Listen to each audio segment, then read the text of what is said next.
Welcome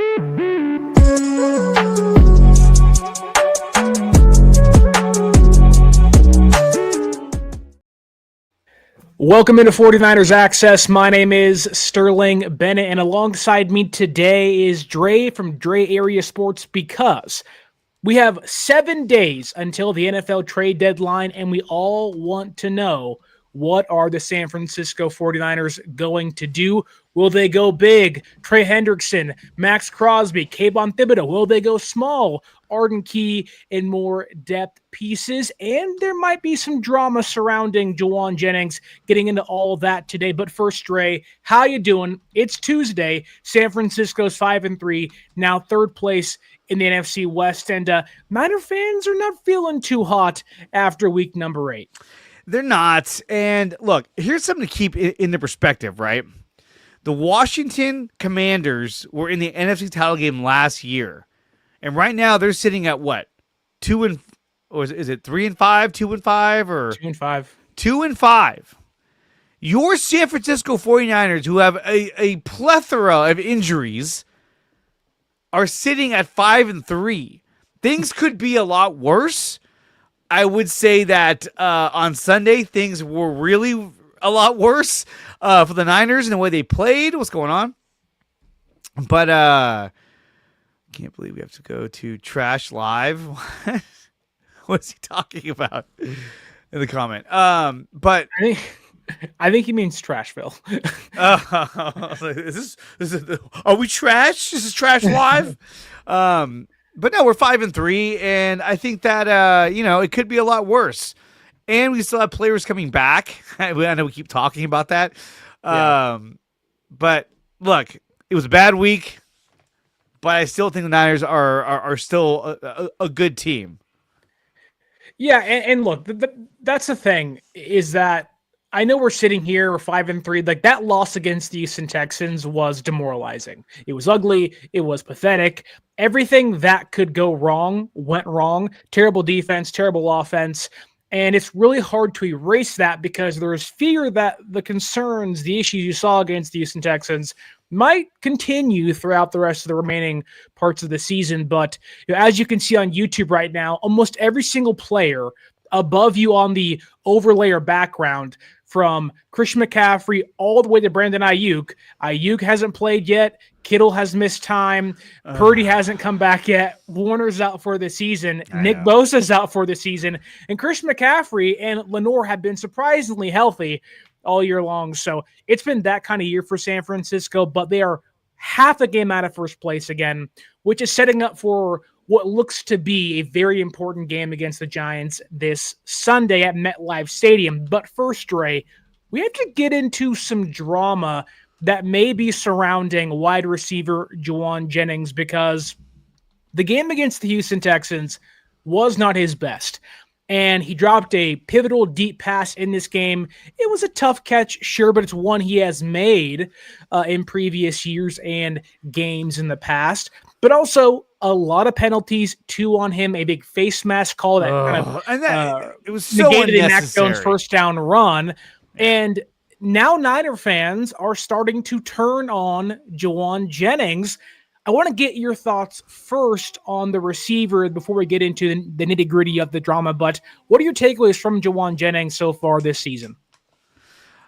I think that with Jauan Jennings, obviously he bet on himself. He held out. He had a calf injury that lasted like 6 months, it felt like. And I know that he wanted more money. There's a rumor out there. People keep saying that he turned down a $16 million a year contract. I don't know if it's true or not. I would hope it's not true, because if he did, he's an idiot, because the way he's playing this season, he's not even going to get a contract worth really anything. The way he's playing this season, if he goes out on the free agent market, he's going to get a 1-year deal from some team, and it's going to be a prove it deal. Like, hey, we'll bring you in here, but you got to prove that you're worth it. Because look, he had a good game in the Super Bowl. He had a good season last season when he was healthy. Towards the end, he started getting hurt, and you didn't see him as much. But so far this year, there's been injuries. Yes, he's had some broken ribs. I mean, he didn't waste any time telling us about all of his injuries. But I think he really was hoping to have a season like he had last season. He's had the opposite. He's had a very mediocre season. On Sunday, he had 4 catches for 45 yards. Now, look, I will say this: his catch on the 3-yard line or whatever, great play. 3rd and 17, Niners had to get a score there, and they did. Large part of Jauan Jennings, but great play. I was like, wow, amazing. But the deep pass, that again, the deep pass that he just, I mean, look, here's the thing: when you're getting paid all this money to catch a football, and you do what probably I would have done if they would have thrown me the ball, just like, it was just like, what happened? Even Mac Jones is like, you've got to be kidding me. And how many passes has Mac Jones thrown to receivers that were either dimes or just tough throws, and they've dropped them? And he's just like, oh my God, you've got to be kidding me. So when it comes to Jauan Jennings, would I give him a contract this offseason? No, I would not. Wow. Unless he's willing to take a 1-year deal, I would not offer him a big money contract because he hasn't played all that well this season to deserve a big contract. So I think that we'll get into Jauan Jennings' future in San Francisco because things don't look too bright. They look pretty bleak right now. I will say that it does seem as if Jauan Jennings makes a handful of good plays per game, and we're very thankful for that. We love Jauan Jennings here. He's a great wide receiver, at least he has been in previous seasons. Sure. Super clutch. He's 3rd and Jauan for a reason. His energy levels, the way he plays is infectious. He was so integral into their postseason run 2 years ago now. But it does feel like this year, for every good play Jauan Jennings makes, there's about 2 to 3 negative plays that follow, whether it is missing a block, getting called for a penalty, or dropping a pass. And it just feels as if Jauan Jennings' time in San Francisco, although isn't over yet, and still time to change and alter what the future has been or could be, it just kind of feels like we're waiting for the end to come, and these two parties, that being the Niners and Jauan Jennings, are kind of looking to part ways. Now, I think San Francisco would love to have Jauan Jennings back. They would love to walk out in 2026 with Jauan Jennings and a healthy Brandon Aiyuk and a healthy Ricky Pearsall and Demarcus Robinson, healthy, not suspended, which he was this year. And it kind of stinks, but if the reports are true and Jauan Jennings turned down $16 million per year, which, okay, even if it was $14 million per year, I don't think he's sniffing 10 at this point in time. That's how bad he's been this season. He's been hurt. He's nearing his 30s. He isn't there yet, but he's nearing the age of 30. And usually you want to pay a guy when they're 28, when they're 27, coming out of college, and after their first contract's done. You're not paying Jauan then. You're paying Jauan after his first 2-year extension. Now he wants a third. And most teams don't want to invest in guys like that. I think Jauan's probably going to get a 2-year deal, maybe from a team like the Washington Commanders, maybe a team like the Los Angeles Rams, to pair him with Puka and Devontae Adams. Maybe a team like the Detroit Lions could fit for Jauan Jennings. But it does feel as if his time in San Francisco is over. And a big reason I say that is the fan base is turning on Jauan Jennings. Yeah. It's not just, Jauan had a bad play, get him next time, Tiger. It's, oh my God, Jauan Jennings missed that catch. How dare he? He's been hurt. He's been slow. He's aging. The animosity towards Brandon Aiyuk is kind of turning to now be facing Jauan Jennings. Fans are irate. They're tired of the antics. He's yelling at Kyle, the head coach on the sideline against the Buccaneers after post games, which I didn't think it was that big of a deal, but he's letting his injury news out to the public, and that doesn't always play well to his teammates. And so it does seem like the patience is wearing thin for Jauan in San Francisco, to a point of whether San Francisco wants to say goodbye or not, it might be beneficial for him to leave in free agency. Oh, and this is what I was saying too, is that, like, let's say the Niners go out and make a move for a guy like Trey Hendrickson, right? Which I've said before, they should only make this move if he agrees to sign an extension. If he does, then guys like Jauan Jennings, see you later. He's not going to be back. Sure.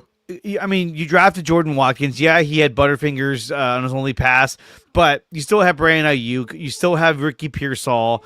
So you still have talent at the receiving position. I just don't think with Jauan, he's a big, tall receiver, doesn't have that breakaway speed, doesn't have that deep threat. He can't stretch the field.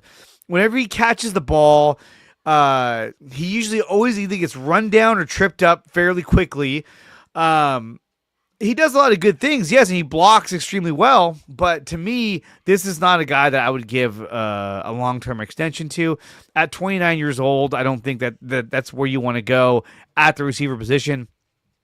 I think if you let Kyle draft some more receivers, maybe he'll get a good one late in the draft. But remember, Jauan Jennings was a 7th round pick. Yeah, I mean, it wasn't like he's a 2nd round pick, a 3rd round pick. He's a 7th round pick. So I think you can find guys to replace him.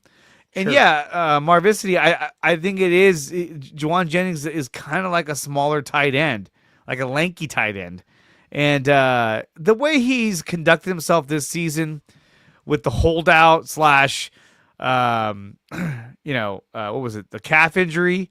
Yeah. And then the way he's performed this season, there's been games where he's looked pretty good, but then he had the game where he got mad that he wasn't getting the ball. Well, Sure. Look, nobody's played that well this season. And obviously Pearsall has been hurt, but like Kendrick Bourne, he had that game where he dropped all those passes and looked awful, but then he came back and had a monster 10-catch game to kind of make up for that. So that's what Jauan needs, the game where he catches a ton of balls, makes a huge impact. But that's the thing. He had that game against the Saints.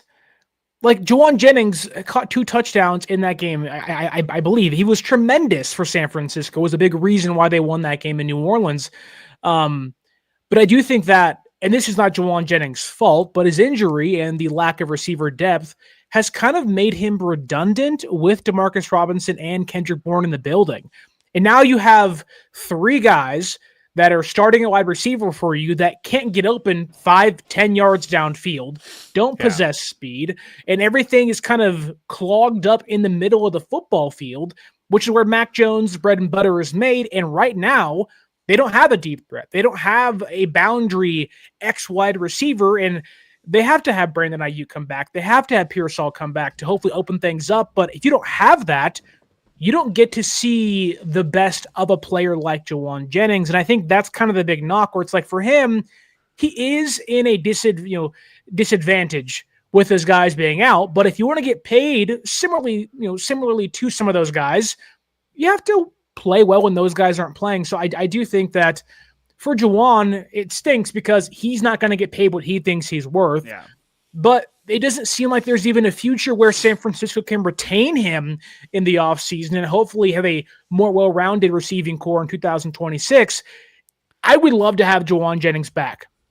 He is that tight end number 2, big slot receiver. He's a mismatch for smaller nickel cornerbacks, but it really does seem like that Jauan Jennings' future almost isn't even up to San Francisco. Now, maybe there's a chance he realizes that, come back for a year, kind of re-maximize my value and go elsewhere. But if he wants to get paid and a team will pay him, the Patriots might pay him, who knows?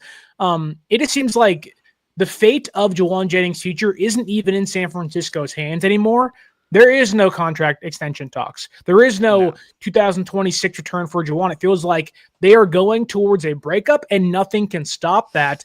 And it's the antics, it's the low production. It is simply just maybe Jauan Jennings has kind of worn out his welcome in San Francisco. And I think fans, maybe even Kyle to a certain extent, might be done with it. I like Jauan. You like Jauan. We all love Jauan, but it just seems as if they're on rocky waters and nobody really wants to say it because things aren't perfect now. Like, I think if San Francisco had Aiyuk and Pearsall healthy, they would trade Jauan Jennings.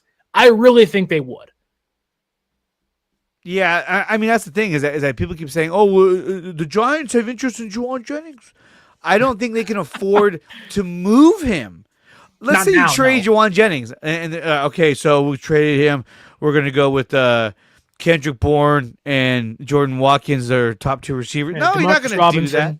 Demarcus Robinson, who's been hit and miss. This guy, we were like, oh, this guy's going to be great for us. Comes back. Like, it's almost like when he wasn't, like when he was suspended, he was just on the couch playing PlayStation and watching movies all day long. And then he's like, oh, I got to go back to work. He just seems really out of sync. And not to mention the deep bomb that Mac Jones threw him that went like right through his hands. I was just like, bro, that's why you got you, was to be a deep threat to stretch the field. But it's like, what's going on? I don't understand. Kyle Chipto says here in the YouTube chat, you can easily move Jauan. He's been a net negative the past few weeks, excuse me. Whereas Marvicti says they should keep Jauan Jennings. And I think that I don't think Jauan Jennings is getting traded by any means. I think they need him right now because of how weak the receiving core is. And they want to have one reliable guy, albeit he hasn't been that player this season for most of it. And they've been using Bourne and Robinson. But I do think that Jauan Jennings' future in San Francisco, like for all the talk of a trade Brandon Aiyuk, you get him out of here. Like, fans should really take their feelings towards Aiyuk, who still has high potential, albeit there's an injury there and there are certain concerns. Like, Jauan is somewhat healthy and he's playing, which is great, but would you rather have a somewhat healthy Jauan Jennings who isn't producing for you? Like, fans hate Brandon Aiyuk, hate him. Like, whenever there's an update of, oh, trade him, he's soft, he's a diva, it's like, you should be mad at Jauan Jennings because he's playing and he's been bad for you for like the last 4 games. And I think that I just think it's time for a departure, time for a breakup. Now, I'll ask you this. With Jauan Jennings, let's say his value right now is probably a 6th-round draft pick, right? He has some value. He can say he's hurt. He's in a bad offense, doesn't have the quarterback. But on another team, there is some value he can offer to them as a blocker, as a wide receiver, as a kind of double tight end, whatever you want to call it. Do you think San Francisco, 1, might trade him, but 2, do you think there is a way where San Francisco feels comfortable once Pearsall comes back or after the game against the Giants that they could maybe attach a pick and Jauan for a player in return? I mean, they could. I just don't see them doing it. I think that they're too shallow at the receiver position to really do that. They'd have to do that. They would have to trade him if they knew that getting the additional draft pick for him would secure them another player. Like, okay, if you give us, a 5th-round pick plus your 5th-round pick, so I want 2 5th-round picks, you can get this player. And then someone else is offering it, and then, okay, let's just trade him. But it has to be somebody substantial for them to be like, hey, let's move Jauan to get him. Because at the end of the day, Kyle says that he likes Jauan. I love his passion and all this stuff. I mean, I don't know what you expect him to say. But I think Jauan Jennings is kind of going the way of Deebo Samuel, where Deebo ran his mouth. Deebo kind of wore out his welcome here. And then but then he didn't back it up. He was dropping passes, and we saw him last night. He doinked the ball right off his head, interception. I was like, I tweeted that. I was like, there's our Deebo. There he is. I was like, that's the Deebo of last year. So, and I really feel like with Deebo, he ran his mouth. He couldn't back it up. And then at that point, he was like, hey, I just want to get traded. I think it's time for us to move on. Because he made an ass of himself. Yeah. I'll say this though, one time that Deebo ran his mouth and then backed it up big time was against the Eagles. We went to Philly and we kicked the crap out of them. Right. But that Eagles team was bad. Well, Deebo also put on social media last year he wasn't getting the ball, and then he got the ball the most on the entire team. It was still bad. Then he got traded. So it was bad. But I feel like go ahead. He's kind of going in that same direction where it's like, he wants a contract. They didn't give it to him. There's a rumor that he wanted to get traded. And then he comes out and plays, and he's not played all that well. Now, granted, he's had some injuries, but that's the NFL. Like, it's going to happen. And when you get the ball on a deep pass, you have to catch the ball, especially when you're trying to get back in the game. And he didn't do that. So, and then not only that, but the penalty, the face mask. Yeah, it was so unnecessary. It was like when you watch the replay, you're like, "Well, why'd you do that?" You know what I mean? It was just and you can't bench him. You can't, you can't look elsewhere. He knows that too. He's not stupid. He knows you can't bench me. What are you got, Jordan Watkins?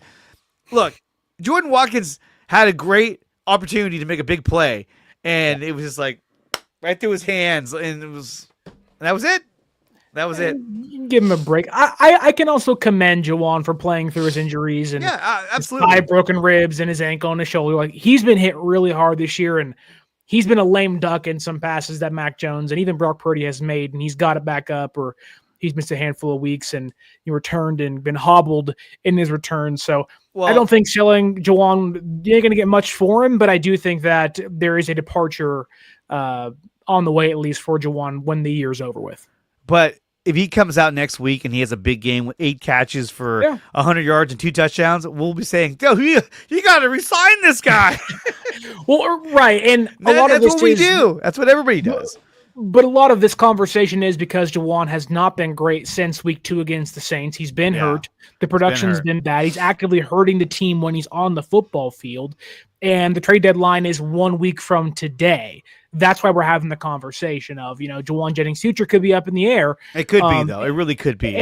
And maybe San Francisco buys and sells. Who knows? But I think with Pearsall and Aiyuk still being out and really no signs of return around the corner, Jauan's probably locked in for at least the next, second half of the season. But the offseason will hold different things for Jauan Jennings. That said, I want to remind the people watching and listening, they can use promo code 49ersaccess, 49 ERSACCESS at SeatGeek.com to save yourself $20 off your first purchase. If you want to watch your San Francisco 49ers play on the road or at home, maybe you want to see Jauan Jennings play before he leaves in free agency, use that promo code 49ersaccess. You want to go to MetLife Stadium? You can use that promo code. You want to get a torn ACL? You want to get turf toe? Go to MetLife Stadium this Sunday and watch Niners play with the promo code 49ersaccess. All right, Dre.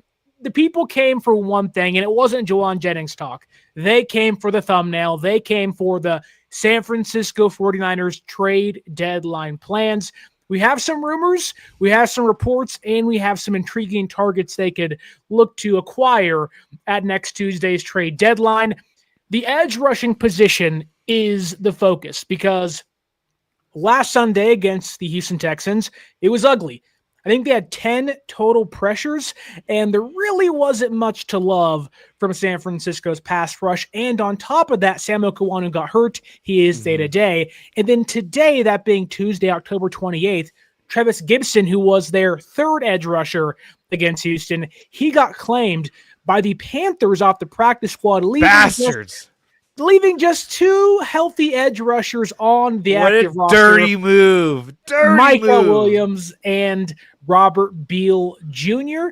Not ideal for San Francisco by any means, but the edge rushing group is the focus of the trade deadline. San Francisco did work out Clelin Ferrell, a familiar face of the 49ers, Kingsley Jonathan, and Andrew Farmer today, so maybe some help, some insulation coming in some depth pieces, but not great options if you ask me. Hence why the trade deadline becomes what everyone is looking towards as to what is San Francisco going to do. There's the one big fish out there I think we have to hit on first because there has been some mixed reporting on his availability, and that is Giants edge rusher Kayvon Thibodeaux. Now, wouldn't it be something if San Francisco walks in the MetLife Stadium this Sunday, 10 a.m., gets the victory, fingers crossed nobody else gets hurt, but on the plane ride home, Kayvon Thibodeaux is on San Francisco's plane, not the New York Giants plane. I think that would be something.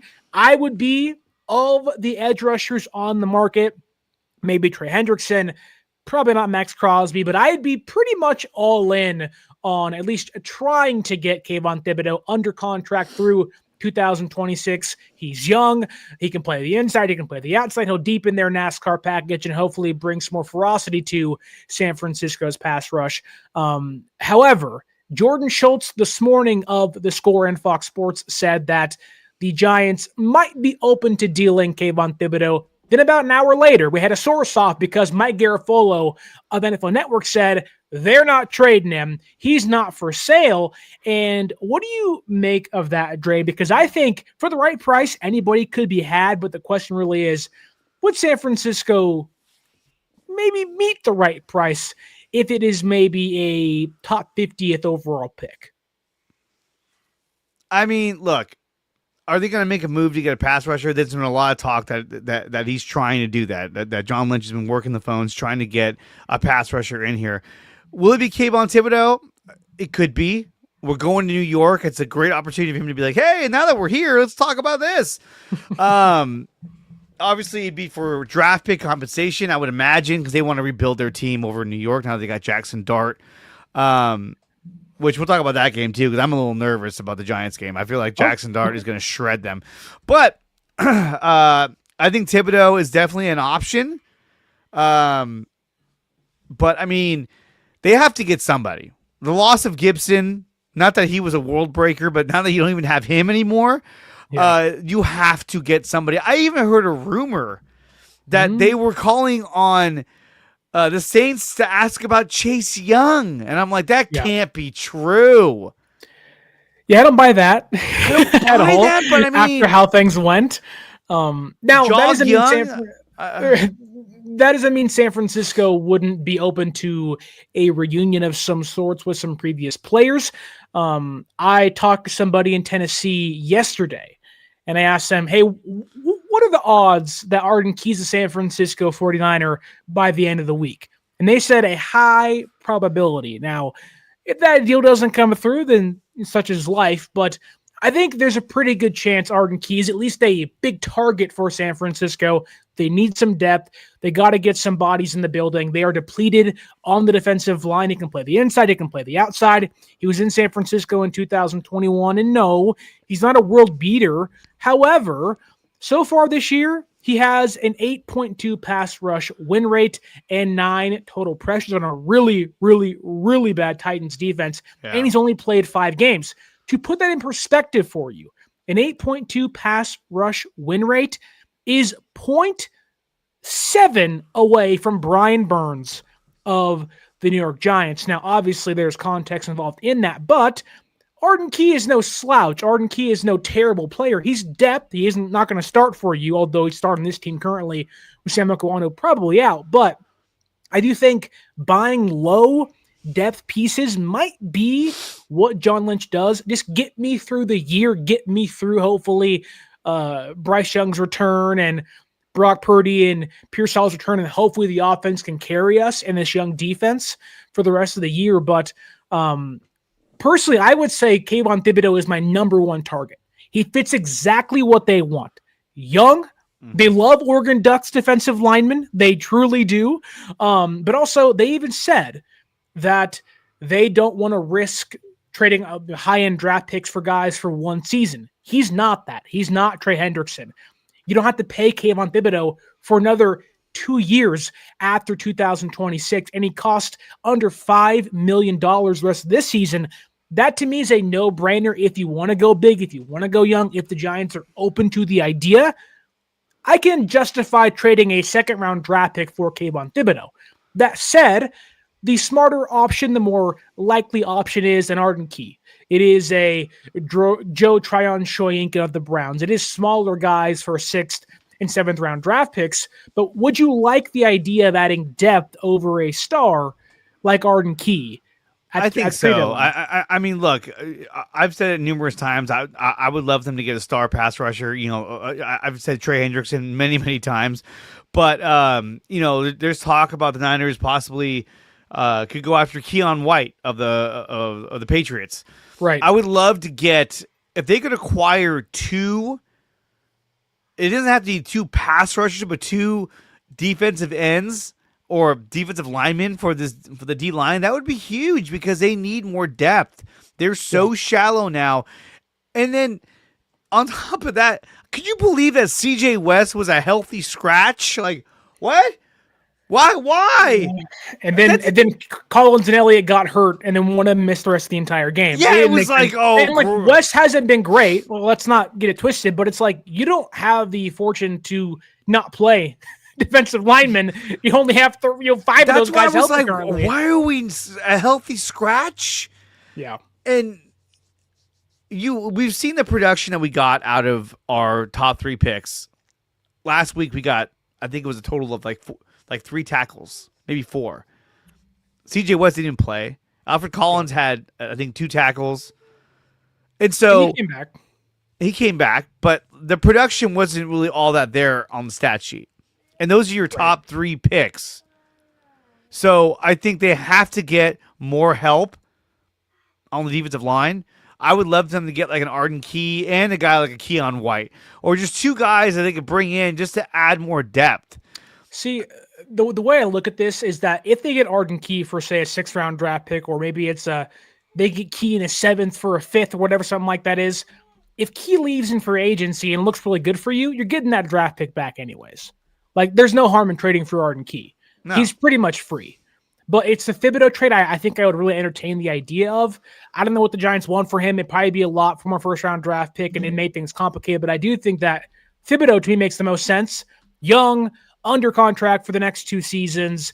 So far this year at the Giants, next to Abdul Carter and Brian Burns, an 11.2 pass rush win rate in 8 games. He's been healthy all year, 25 pressures. Again, and you're not going to be a superstar, but then you think of next year. Oh, we have Nick Bosa hopefully back healthy. Bryce Huff's back on the other edge. Then you have Kayvon Thibodeaux on the inside. Michael Williams. You look, we have 4 dogs that if they can stay healthy, you can mix and match with the NASCAR package. Like, that is what Robert Saleh and Chris Kosar dream of. However, there is a question to be had here, and it's by our friend Aaron from 49ers First Takes with the $5 super chat. Thank you so much, Aaron, for the $5. Appreciate you, buddy. Can't wait to talk to you on Friday with the Cover 3 podcast. That said, Aaron says here, I don't believe the 49ers are invested in going all in this season. The injuries aren't going to stop. One trade won't fix everything that's broken. And I think it's a good point, hence why I don't think San Francisco's going to go out there and get Max Crosby or Trey Hendrickson, even if those guys were up for grabs. Those 2 players feel off the table. They're not getting Brian Thomas Jr. They have a lot of holes to fix.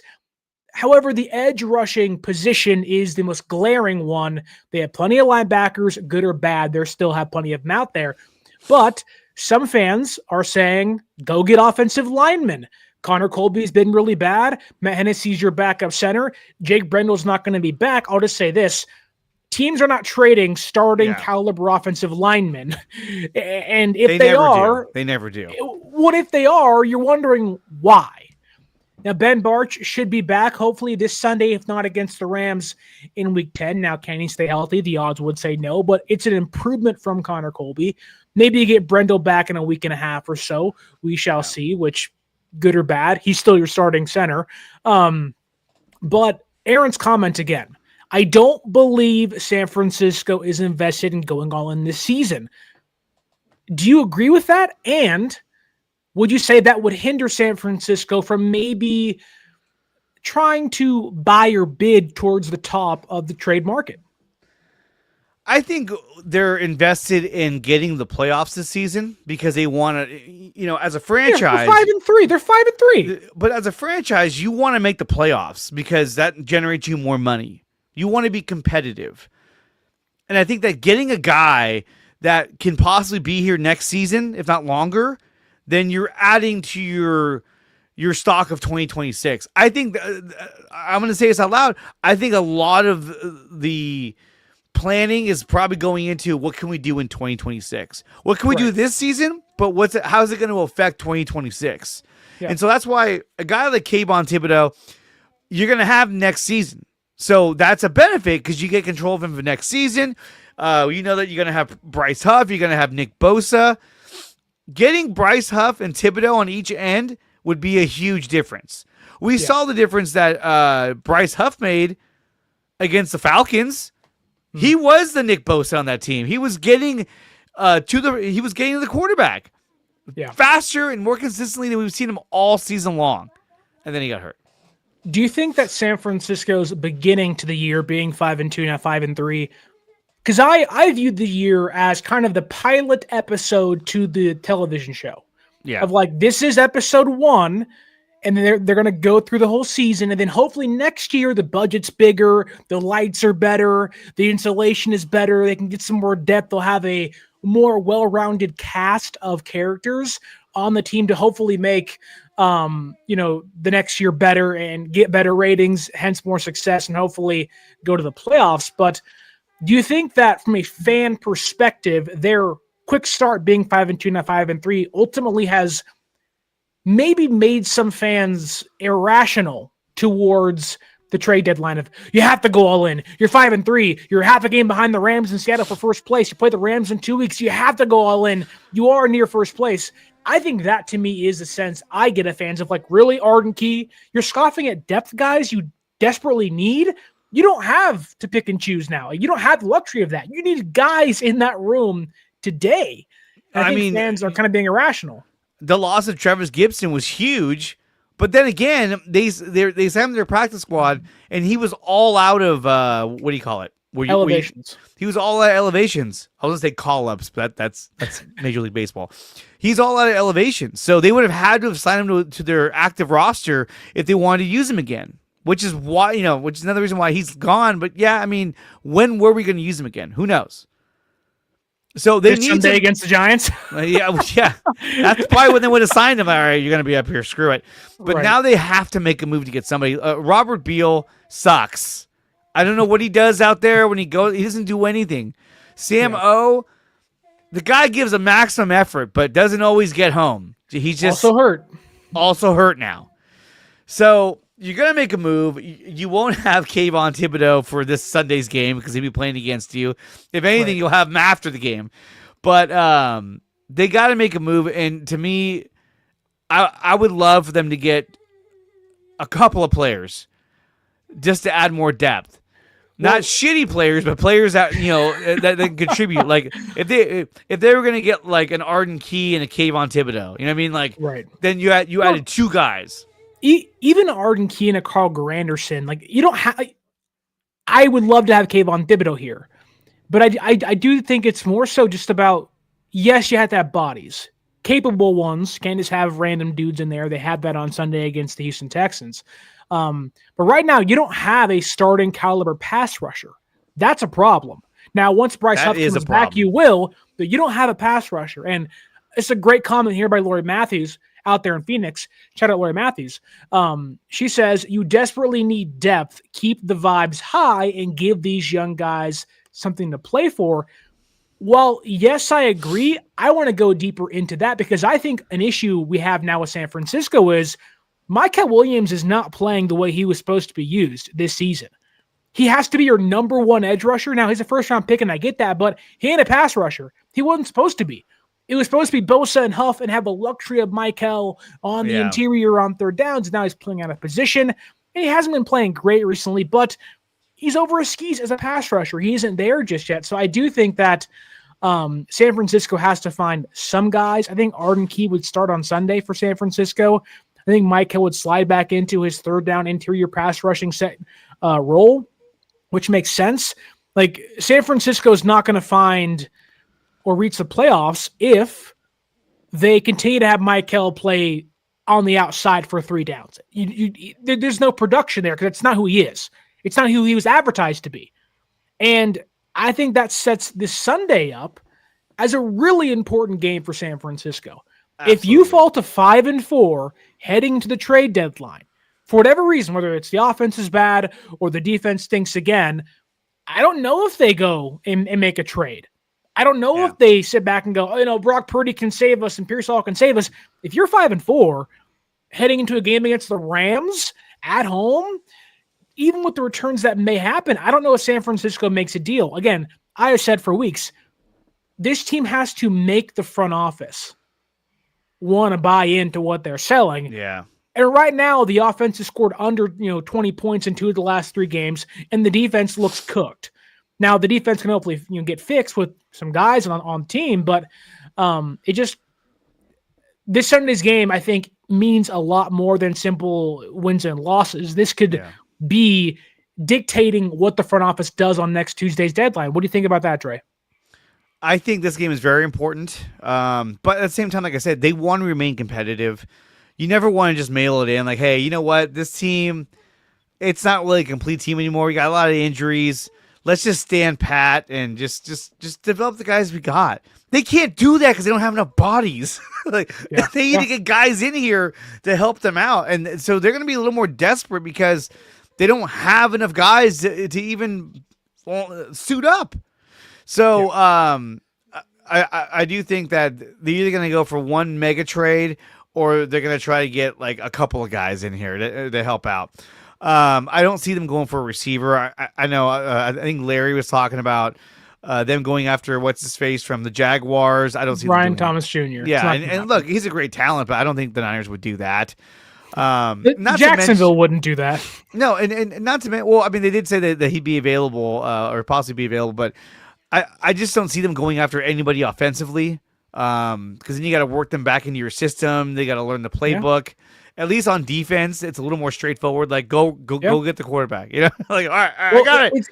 It's funny too because somebody asked me on Twitter, I think it was, when's the last time a team acquired 2 edge rushers that you can think of? And I thought, well, I don't know, the San Francisco 49ers in 2023 when they got Randy Gregory, who wasn't great, but I digress. And then Chase Young. Obviously that was an all-in season. That is kind of the anti of what 2025 is, but I do think that there is precedent set that where San Francisco sees a need and they can maybe see a future of a playoff run. Like, you cannot host the Super Bowl and not be in the playoffs in the same season if you're the San Francisco 49ers. You can't. Like, now you can technically, but it's a bad look. You don't want to be. And that's why I think they're going to make a move to get some help in here. I think it's either going to be, like I said, it's either going to be a big mega trade, which probably is unlikely at this point, or a trade that brings in a couple of different guys to help them out. But my thing is this: if they add Cleveland Farrell, who they worked out today, I don't see why they wouldn't do that because they had him in there before. Sure. They like what he did, unless he looked like, okay, this is not the same guy that he used to be. I feel like they're going to add Cleveland Farrell. And then they're going to go out, like he's going to be the second guy that we're talking about in this trade.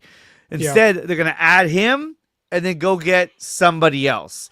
So now we have an edge setter, and we have a guy who can rush the quarterback. It kind of sounds like San Francisco's going to bring back all the guys they had in the building in 2023 and 2021. Like, there is a sense that their trade deadline acquisitions are going to be Clelin Ferrell off the practice squad and Arden Key via trade, which, again, I like Arden Key and Clelin Ferrell is a nice dude, but like the needle isn't moving too much. That said, there are some names. Treading water.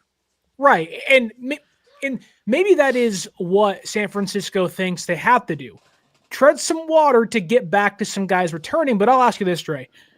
Let's say San Francisco makes a small move. Let's say it's just Arden Key or somebody else, Keion White from the Panthers or from the Patriots, DJ Wanham from the Panthers, who knows? Are you buying what they're selling you right now? Like, do you think this team, once it gets back Brock Purdy, hopefully Pearsall, maybe a somewhat hindered Brandon Aiyuk, and still have the guys that are, fingers crossed, going to be healthy who they have now on the roster, do you think that team can make a run? Do you think that team is good enough to create some noise down the stretch from weeks 10 and on? I think so, because here's why. We talk about them getting help. We talk about them, oh man, they're 5-3. The Kansas City Chiefs are 5-3. Okay. Anything is possible. And granted, they have Patrick Mahomes, and you'd be like, they also look amazing now again, which I hate so much. I know. But when you look at the remainder of their schedule, right? Obviously, you have the Giants. Say what you want, winnable game. Yes. The Rams, again, winnable game. Probably going to lose that one, let's be honest. But that's what we said last time, and we won. You had Fred Warner last time. It's a big difference. That's true. And then after that, you go to Arizona, at home against the Panthers, and you go to Cleveland.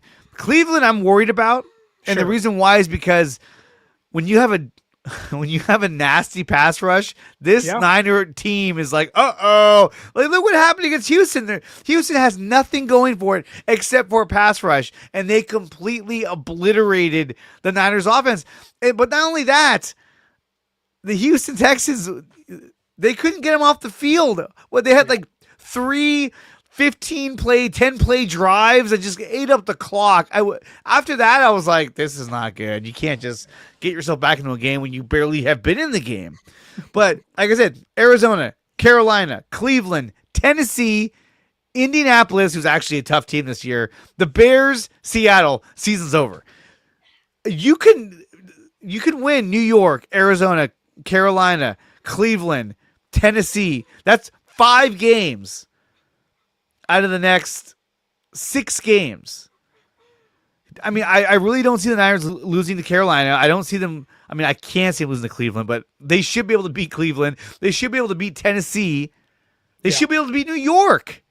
Sure. So that's what? 6, 7, 8, They 9, have to win 10 10 games, basically. 10 games. They might go, but they have a shot to go 10-4 by the time we get to week 16 against against the Colts. Well, Feliciano was done. Yeah, he's not coming back. He's on the couch. Like, let me come out there. I got you. No. Not to pat myself on the back, but I'll do it for my own gratitude. I said San Francisco is going to go 10-7 this year.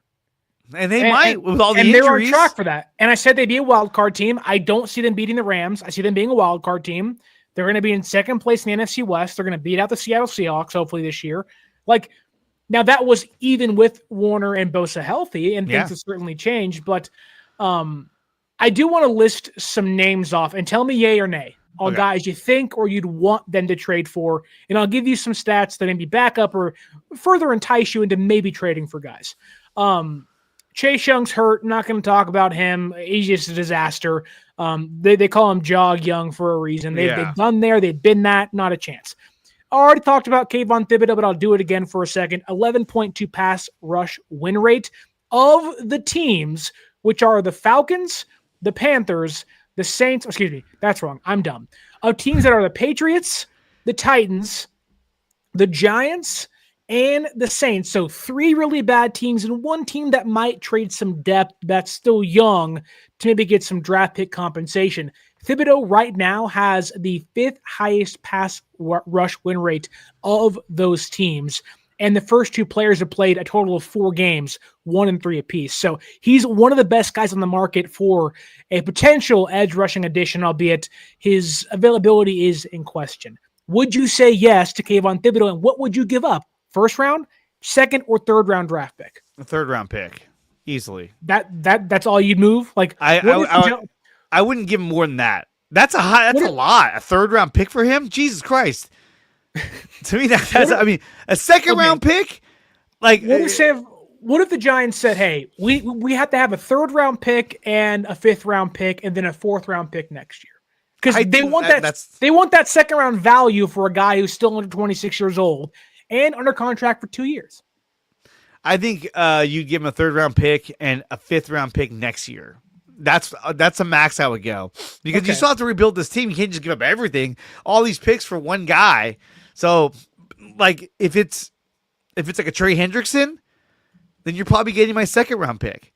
But for Thibodeaux, I would go no higher than a 3rd round pick. If you gave up a 2nd round pick for Kayvon Thibodeaux, I think you'd be way off base. You just gave up the fucking moon for this guy. Sorry. Okay. So Dre sets a hard limit of a 3rd round pick and maybe something else. But the Giants are 2-6. They're 2-6. Even with Jackson Dart, they're not making a run. The thing is that they're young, right? And they are looking at it from, we don't have to trade him. So if we're going to trade him, you have to really offer us something. Right? It's the same thing San Francisco does with their wide receivers during contract negotiations. We don't have to trade Deebo Samuel. We don't have to trade Brandon Aiyuk. If you want him, you got to overpay for him.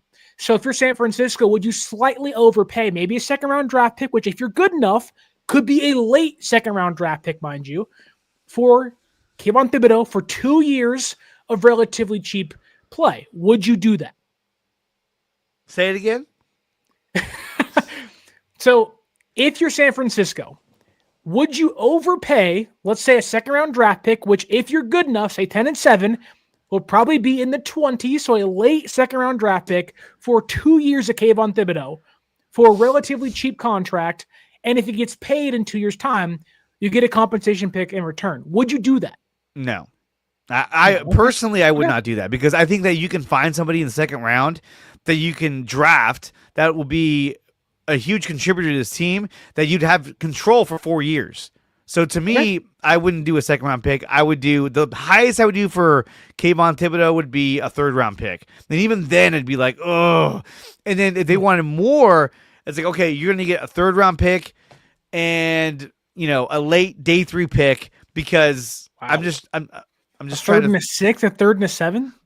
I mean, would you trade? Let me ask you this: if they said we want Jauan Jennings, would you include him in the trade? Yes, right now. Yeah, I'd be like, go ahead. here's his bags. I already packed for him. That's fine. They could take Jair Brown. They can take Jason Jair Brown. You know what? Whatever they want. You know what? Now you mentioned that. It's funny that you said his name because I had something up right here that I was just staring at. This is when I was like, wait, say it again? Because I ran into this and I was like, no way. Okay. This is going to jack up your whole overlay, but it's okay. It's all right. Oh, it looks great. See, not an overlay. It's a background now. It's background. So, Jair Brown allowed a perfect 158.3 passer rating when targeted versus the Texans. He also led the team in missed tackles and had 2 more missed tackles that didn't count because he couldn't get close enough to touch the ball carrier. Hey, Shout out John Chapman. Yeah. Niners Verse Podcast, big fans. We love John Chapman. Yeah, Jair Brown's not good, man. Jair Brown's not good. And I think he was better at his hybrid position. And then I think he did well enough at that. They were like, you know what? Okay. I have to get on my soapbox. I have to get on my soapbox for a second because the Niners safety position, I get they have a type. They like those playmakers that may not be the fastest guys, might not be the best in coverage, but they're going to have their nose around the football. Talanoa Hufanga, Jair Brown out of college at Penn State, 2023 in the Super Bowl, right? Like, there's a Gaffa. Jason Pinnock is the exact same way. Marquis Siegel, very similar player, albeit, has some better coverage skills than Jair Brown does, albeit not much better, but still does. And he's a rookie, so you can give him time. They have a type. However, that type only works if you have a capable coverage safety on the other side of them. Hence, Jimmy Ward. Hence, Keshawn Gibson. That's why you saw Hufanga and Brown play really good in 2023. They had a capable coverage safety. And Gibson wasn't even great, but he was good enough, right? And Jimmy Ward was phenomenal in coverage. He was so good he could play nickel and safety. That's how great he was. San Francisco desperately, if they want to keep going on the trend of this playmaking, safety that's around the football, gets picks and fumbles, those guys are great. They can change the game for you, right? But you got to have the roaming coverage guy behind them because the plays in the back end are bad. And if those guys miss tackles, because they will, like they did against the Houston Texans, you're going to lose games like that. Ugly and terrible. So that's my soapbox. San Francisco doesn't have 2 true starting safeties. They have one in Mustafa off an ACL injury. This is basically his preseason. I'll give him the time to get back into the fray. But other than that, those 3 other guys aren't very good and they can't cover. So, but that said, Dre, let's get back to go ahead. But it's like you said. I mean, this Sunday depicts a lot about where the season's going to go for San Francisco. If they go out there at 5-3 and they blow this game, drop to 5-4, and then lose the Rams and they're 5-5, do you make a trade? You want to remain competitive, but it changes the whole complexity of the trade deadline.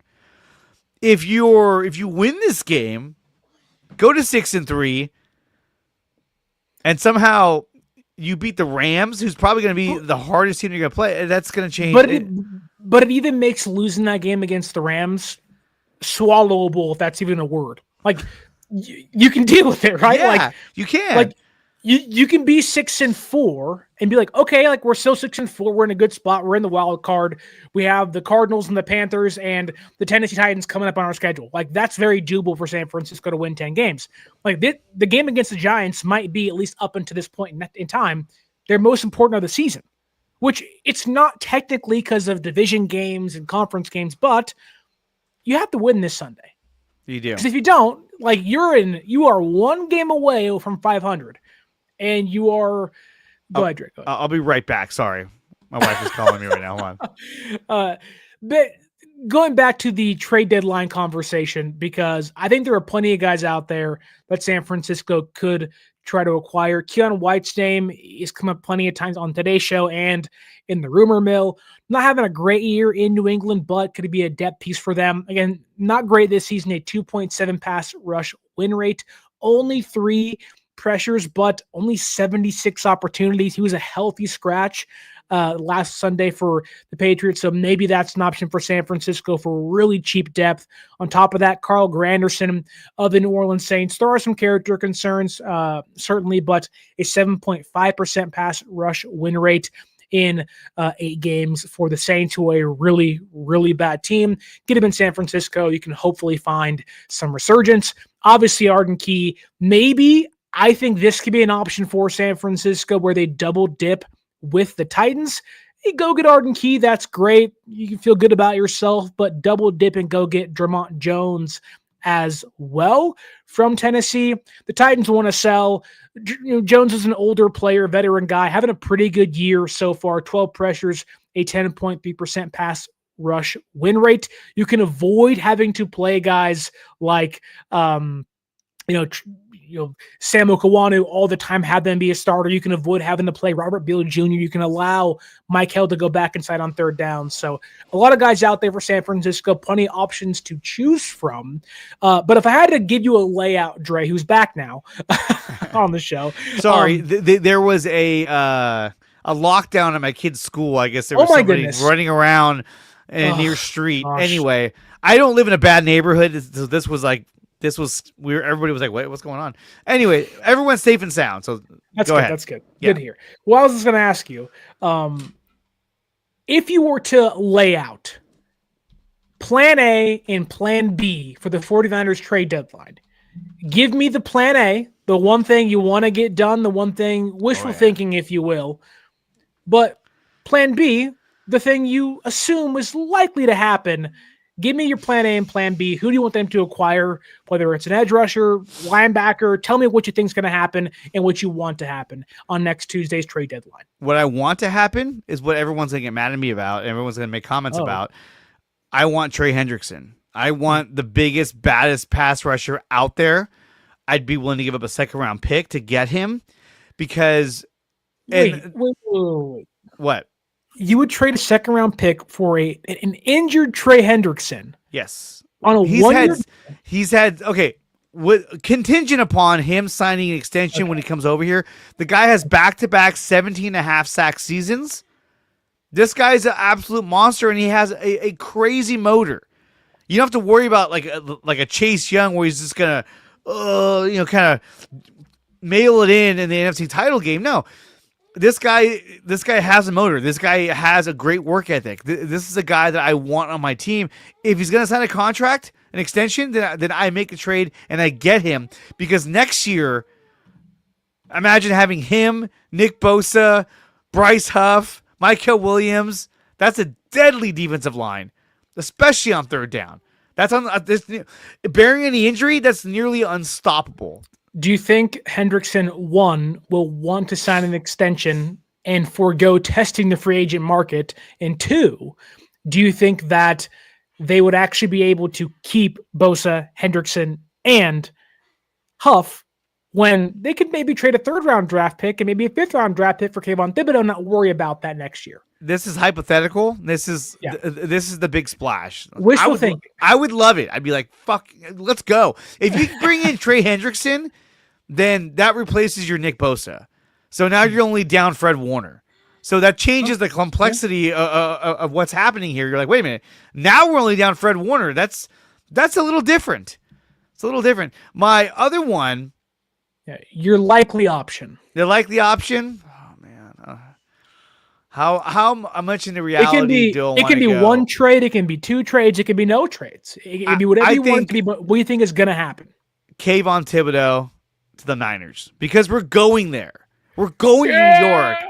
And how many times have we seen teams when they visit the other team, all of a sudden a trade happens? Who's big about in Major League Baseball, whenever your team goes there during the trade deadline, you're like, oh, they're going to do something. And that's usually when they work something out because they're already there. So I think to me, more likely you sign Cleveland Farrell, you get Kayvon Thibodeaux, and that's your big splash, and that's you end up having Thibodeaux and Bryce Huff as your primary edge rushers. And if you get a guy in Cleveland Farrell, that allows you to push Michael Williams to the interior, and I think that's really what they're looking at. Obviously, they need bodies at defensive end, but I think with Cleveland Farrell, they love how he sets the edge. If they can get him to do that on this team, that'll push Michael to the interior. Now that changes the whole complexity of your defensive line. Okay. I like where your head's at. I mean, Kayvon Thibodeaux, obviously. If you want to go, and then if you want to go lackluster, you get nobody and you lose. You win nothing. They signed veteran Mike Pennell, who got cut by the Bengals today. All right. That's not even an edge rusher. It's it's just even a tackle. You're just like, oh, okay, well, we got some help there. Okay. I will give my hopeful option, my wishful thinking option, and then we'll wrap things up here. I want Kayvon Thibodeaux. 2 years under contract still. He's young, insane motor, great NASCAR package they can run with Bosa, Michael. You have Thibodeaux, you have Bryce Huff. They love Oregon guys. They love Oregon guys. Defoe, Armstead, Lenore. Like they've been to 3 Oregon games this year. They love the Ducks. I think that is my wishful thinking. It just makes too much sense. It gives San Francisco exactly what they need now and in the future. That's the move I would do. I would probably be okay giving up a second-round draft pick, but again, if you didn't have to, I'd be much inclined to make a trade for Kayvon Thibodeaux. That said, my likely option is I think they're getting Arden Key. I think it's a foregone conclusion they're getting Arden Key. It's just that we had the same conversation last season. They're probably going to get Arden Key or Sebastian Joseph Day, and they got Khalil Davis. It was like, what? They were also a terrible team last year. And they had pass rushers. They weren't all hurt, but now they're all hurt. They have to find some bodies, and Key can plug in on Sunday. Really, a healthy Nick Bosa. So it was like, wow, they still have that, right?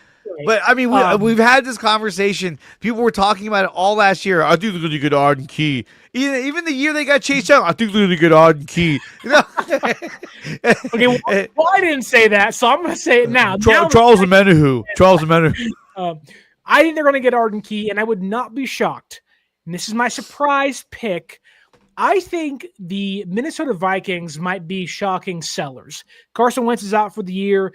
J.J. McCarthy coming back from an injury. There's a chance Max Bozemer is playing quarterback for this team at some point. I could see the Vikings be a team that does sell off some pieces. Don't be shocked. Miles Murphy, I think the Vikings could be somebody. But also the Bengals too, man. Like you can look at the Bengals and look at them and say, you can't get Hendrickson, but how far can they fall before they're willing to start selling off pieces? Maybe you go and get a Miles Murphy from the Bengals, who has a 9.8 pass rush win rate this season.